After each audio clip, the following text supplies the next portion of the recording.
Hola, hola, hola. Vamos ya con el capítulo 8, el viaje de retorno. Y el primer subcapítulo, la dirección del plan de estudio.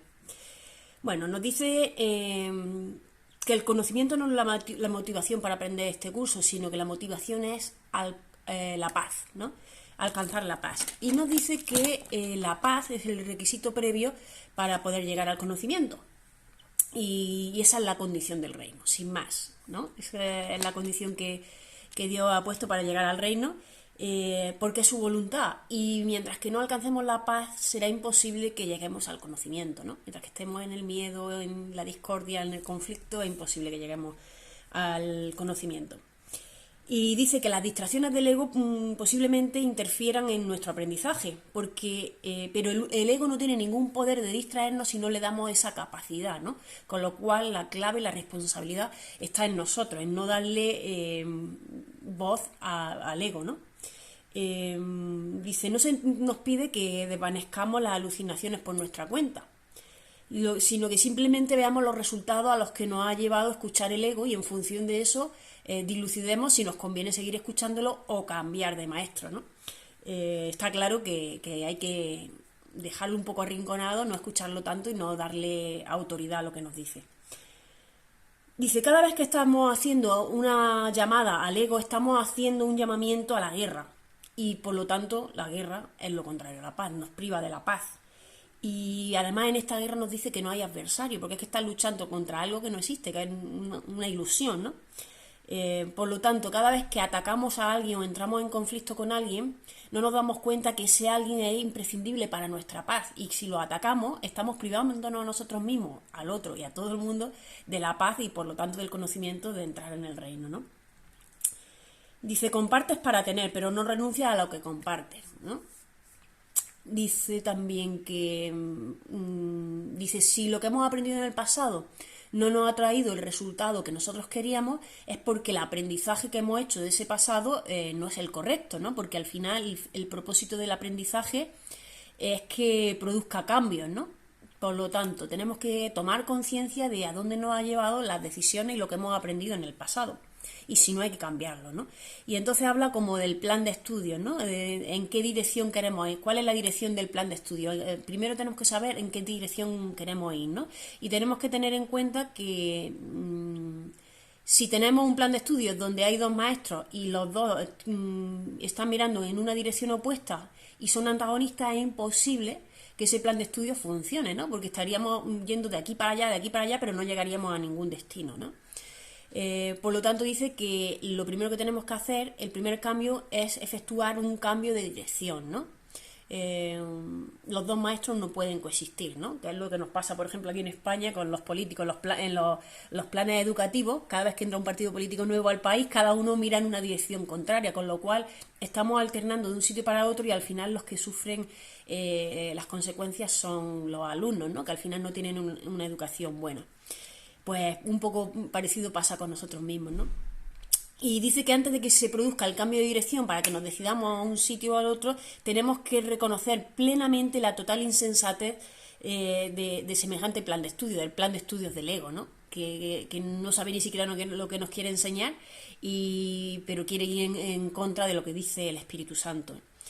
Dice que, bueno, nos están enseñando cosas totalmente diferentes y esas enseñanzas son totalmente opuestas y que no pueden alterar nuestra realidad, pero si escuchamos a los dos, nuestra mente va a estar dividida con respecto a nuestra realidad, ¿vale? O sea que es muy importante, como siempre, determinar a quién escuchamos, determinar que tenemos que escuchar al amor, al Espíritu Santo.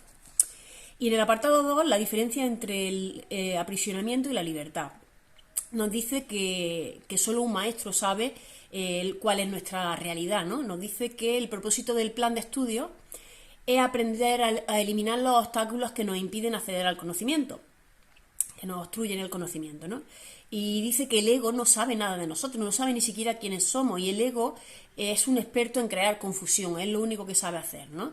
Porque el ego, en definitiva, no sabe nada, solo nos confunde creyendo que lo sabe.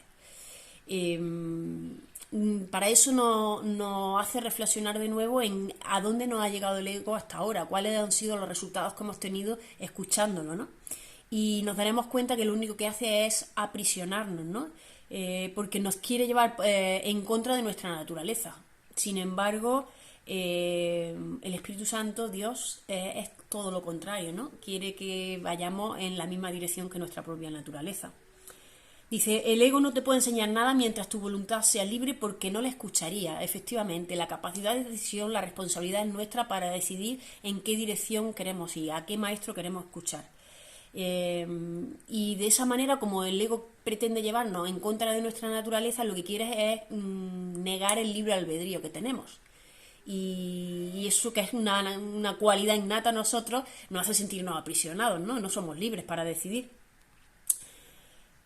Por lo tanto, nos dice que no solo tenemos que cambiar la dirección del plan de estudio, sino también su contenido, ¿no? Porque si nos va a mantener en una enseñanza o en un conocimiento, un falso conocimiento, de que va en contra de nuestra propia naturaleza, no nos podemos sentir libres, no nos podemos sentir en paz y, por lo tanto, no podemos ser felices, no podemos sentirnos dichosos, ¿no? Dice, el ego trata de enseñarte que tu deseo es oponerte a la voluntad de Dios, ¿no? Y el Espíritu Santo, sin embargo, nos conduce firmemente por la senda de la libertad.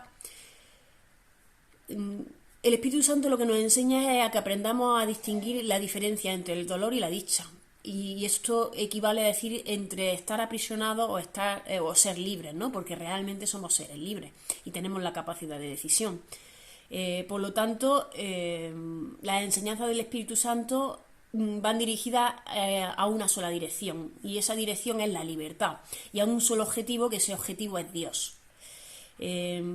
Cuando dice que cuando nos demos cuenta de que la voluntad de Dios es nuestra voluntad y nuestra voluntad es la voluntad de Dios, entonces de verdad cuando seremos dichosos y cuando nos sentiremos libres de verdad. Y bueno, habla de una frase que dice, todo poder y gloria son tuyos porque suyo es el reino, ¿no? Y nos interpreta el significado de esta frase, que dice que quiere decir que la voluntad de Dios no tiene límites y todo poder y gloria residen en ella, ¿no?